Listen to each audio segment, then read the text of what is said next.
Среди книг, пришедших к читателю в 2021 году, весьма щедрым на сюрпризы и свежие новости стал сборник материалов «Шингис-хан», подготовленный Ержаном Исакуловым и Зариббаем Аразбаем и увидевший свет в столичном издательстве «Фолиант».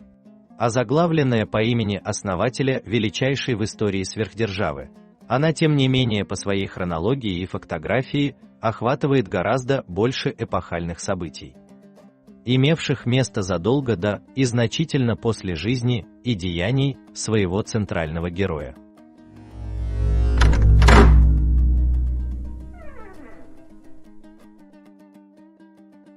Раскрывая книгу, многие из нас, невольно, вспоминают картины своего советского детства и юности. Когда со страниц школьных учебников история наших далеких древнетюркских предков излагалась, мягко говоря, тенденциозно и преимущественно в негативном плане. Например, слова и понятия вроде половцы, Чингисхан, татаро-монгольское нашествие, Золотая Орда объяснялись как нечто зловещее, как синонимы слепой жестокости и беспросветного варварства. Возникало ощущение, что таким образом нам, потомкам тех самых ордынцев, внушали комплекс неполноценности и даже комплекс вины за давние деяния предков. Масло в огонь подливали отрабатывавшие свои сребреники, лекторы, пропагандисты демагогической выучки. Согласно новым евангельским сказаниям, которых все лучшее в истории казахского народа началось с революционных залпов крейсера «Аврора», а все, что было до этого, непроглядный мрак и туман. Принижение и обесценивание истории покоренных народов, выхолащивание и вымарывание их прошлого. Намеренное отчуждение попавших в зависимость этносов от их собственных генетических корней и колыбельных территорий, искоренение их родных языков, вероисповеданий, культур и традиций. Были и целью, и средством, и промежуточными результатами лицемерной идеологии и политики большевизма, пытавшегося превратить нас в Homo советикус, в рабов-манкуртов, готовых исполнить любую прихоть хозяина. К счастью, век того строя оказался недолог, и, обретя выстраданную свободу, бывшие пленники тюрьмы народов встали на путь национального возрождения. Книги рождаются от книг. И данный проект не исключение.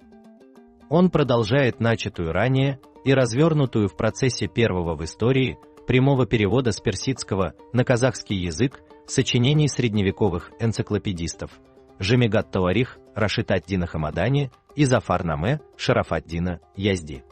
Перевод древних текстов, требующее глубоких познаний, особое искусство, которым овладеет не каждый.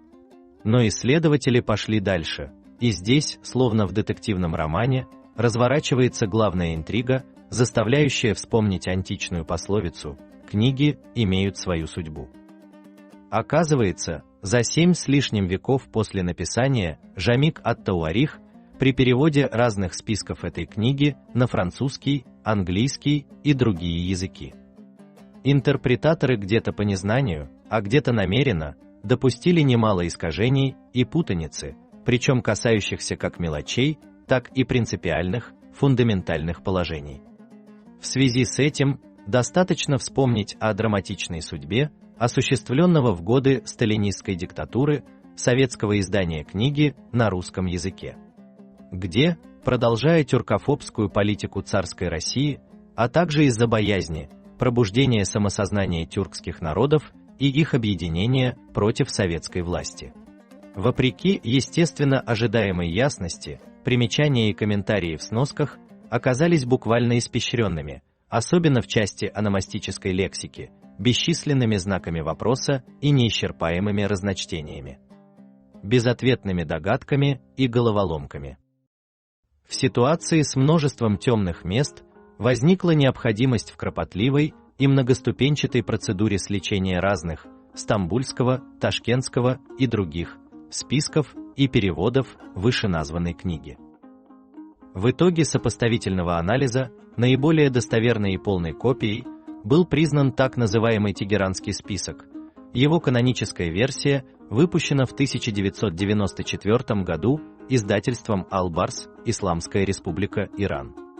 А наиболее качественным переложением на другие языки русский перевод под редакцией Ильи Павловича Петрушевского, за исключением вышеупомянутых неясностей, накопленных несколькими поколениями толкователей.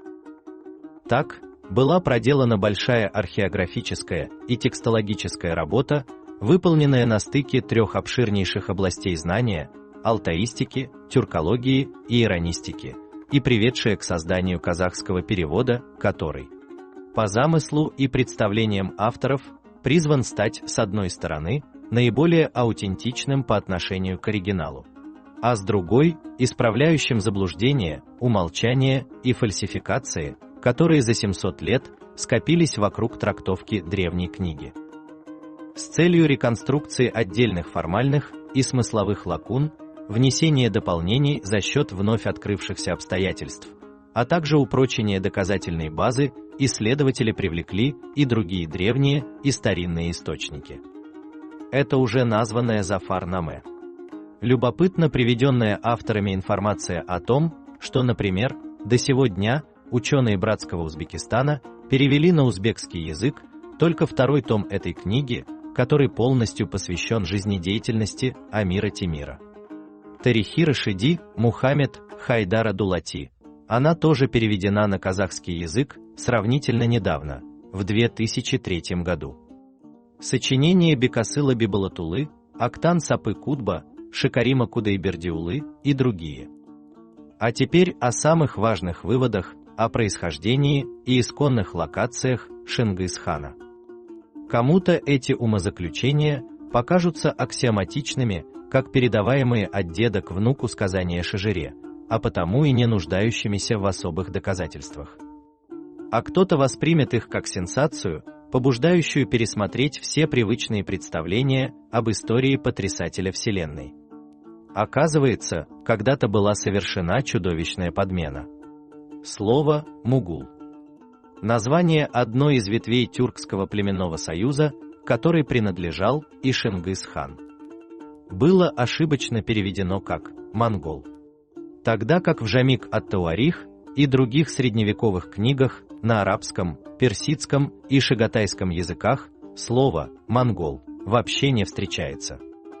В качестве яркого примера можно привести историю четырех улусов. Всемирно известного и признанного Мерзы-Улугбека, где во всех случаях он пишет «Мугул», «Мугул-хан». Образованнейший человек своего времени, Улугбек вряд ли мог допустить ошибку, тем более что речь шла о его собственных предках. Как видим, получилось так, что подтверждаемая авторитетом ученых мужей и верой в непогрешимость печатного слова, указанная ошибка со временем расплодилась в прогрессии и легла в основу господствующих концепций в европоцентристской науке. К тем же самым мугулам авторы относят и Амира Темира. Генеалогические сведения, приведенные в первом томе Зафар-наме, побудили их выступить с опровержением давно укоренившегося на Западе мнения, что Тамерлан якобы придумал себе родословную легенду, обосновывающую его право на власть. Но был ли резон? Чтобы не знавший поражений Сатимир-хан, от одного упоминания о котором в страхе вздрагивал и ребенок, и взрослый, еще придумывал что-то о себе. Ведь, согласно прописным истинам, победителей не судят, а у того, кто сам молодец, не спрашивают о происхождении. Однако в русском переводе Жамик ат-Тауарих эти родовые владения мугулов, без всяких оснований и объяснений, были телепортированы на территорию современной Монгольской Народной Республики. И все мугулские племена также оказались переименованными в монголов. Тем самым грубо и бесцеремонно была искажена история тюркских племен, Шингис-хана и в целом история всего мира, заключают авторы. Развернувшийся еще в самодержавной России и продолжившийся при большевиках процесс цензурирования, редактирования и переписывания истории тюркских народов коснулся не только книжных и рукописных текстов. Кроме этого, с величайшего повеления вносились необходимые изменения, а изъясняясь попросту, подлоги и извращения при переиздании российских и иностранных карт и легенд к ним. В сторону политически и идеологически угодной перетасовки ключевых топонимов. Но на этом далеко не окончен поток сенсационных новостей и шокирующих гипотез, выдвигаемых авторами книги «Шингис-хан». Ергене-кон, также сохраненная Рашид ад-Дином и транслированная в будущее легенда о священной обители тюрков, благодатной долине в окружении высоких гор, в которой они сначала укрылись от многочисленных врагов и из которой, восстановив силы и увеличив свою численность, затем организованно вышли, чтобы расселиться по всей земле. Но где находится этот Ергене-кон?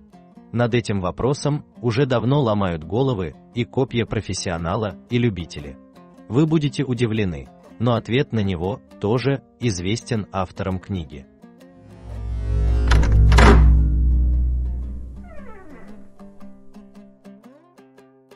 Вот как об этом пишет Ержан Исакулов. Местность под названием Ергене-кон мы нашли на карте Российской империи и Великой Татарии Ф.